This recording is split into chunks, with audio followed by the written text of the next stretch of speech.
സരിത ചോദിച്ചിരിക്കുന്നു, can you please explain about the elimination method in reading and how far it will help to score a high marks. Okay, very important question ആണ് സരിത ചോദിച്ചിരിക്കുന്നത് കേട്ടോ. So for example, ഈ elimination method നമ്മൾ എവിടെയാണ് ഉപയോഗിക്കുക?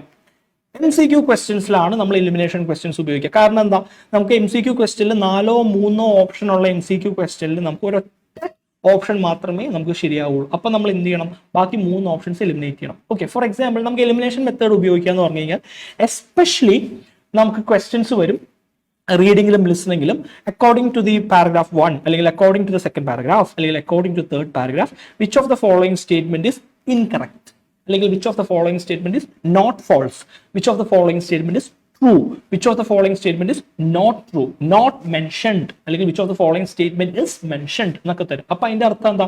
ഞാൻ അതിൽ നിന്ന് ഒരു എക്സാമ്പിൾ എടുക്കുകയാണ്. which of the following statement is not mentioned in that paragraph എന്നായിരിക്കും നമ്മുടെ കിടക്കുക. അപ്പൊ നമ്മൾ എന്ത് ചെയ്യും? 2 രീതിയിലാണ് നമുക്ക് അതിനെ ആൻസർ ചെയ്യാൻ പറ്റും. ഒന്നെങ്കിൽ നമുക്ക് ആ പർട്ടിക്കുലർ ഓപ്ഷൻ മെൻഷൻ ചെയ്തിട്ടുണ്ടെന്ന് ഡയറക്റ്റ് ആയിട്ട് കണ്ടുപിടിച്ചിട്ട് നമുക്ക് അതിനെ ബബിൾ ചെയ്യാം. അല്ലെങ്കിൽ നമ്മൾ എന്ത് ചെയ്യണം? സംടൈംസ് നമുക്കത് കണ്ടുപിടിക്കാൻ ചിലപ്പോൾ ഒരു ഫേസ്റ്റ് റീഡിങ്ങിൽ തന്നെ ഈ പർട്ടിക്കുലർ സ്റ്റേറ്റ്മെന്റ് തന്നെയാണ് ആ പാരഗ്രാഫിൽ മെൻഷൻ ചെയ്തിരിക്കുന്നതെന്ന് കണ്ടുപിടിക്കാൻ ഒരല്പം ബുദ്ധിമുട്ടായിരിക്കും. അപ്പം നമ്മൾ എന്ത് ചെയ്യണം? ബാക്കി 3 ഓപ്ഷൻസ് എന്തായിരിക്കും? നോട്ട് മെൻഷൻഡ് എന്നാണെങ്കിൽ 4 ഓപ്ഷനിൽ ഒരു ഓപ്ഷൻ മെൻഷൻഡും ബാക്കി 3 ഓപ്ഷൻസ് നോട്ട് മെൻഷൻഡ് ആയിരിക്കും. അല്ലെങ്കിൽ ഒരു ഓപ്ഷൻ നോട്ട് മെൻഷൻഡും ബാക്കി 3 ഓപ്ഷൻസ് മെൻഷൻഡും ആയിരിക്കും. അപ്പോൾ which of the following statement is not mentioned എന്നാണ് ക്വസ്റ്റെങ്കിൽ മെൻഷൻ ചെയ്തിരിക്കുന്ന ആ 3 ഓപ്ഷനെ എലിമിനേറ്റ് ചെയ്യുക. ഇത് പാർട്ട് സിയുടെ കാര്യമാണോ റീഡിങ്ങിന്റെ. ആ മെൻഷൻ ചെയ്തിരിക്കുന്ന 3 ഓപ്ഷനെ എലിമിനേറ്റ് ചെയ്യുക. അപ്പോൾ അതായിരിക്കും നമുക്ക് പിന്നെ ഒരു ക്വസ്റ്റിനെ നമുക്ക് ലെഫ്റ്റ് ഉണ്ടാവുള്ളൂ, സോ ഒരു ഓപ്ഷനെ നമുക്ക് ലെഫ്റ്റ് ഉണ്ടാവുള്ളൂ.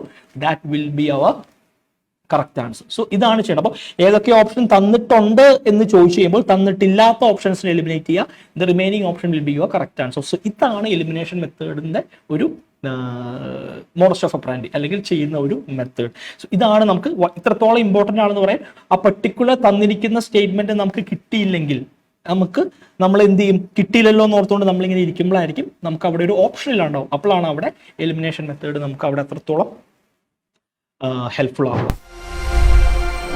IILT, it's my cup of tea.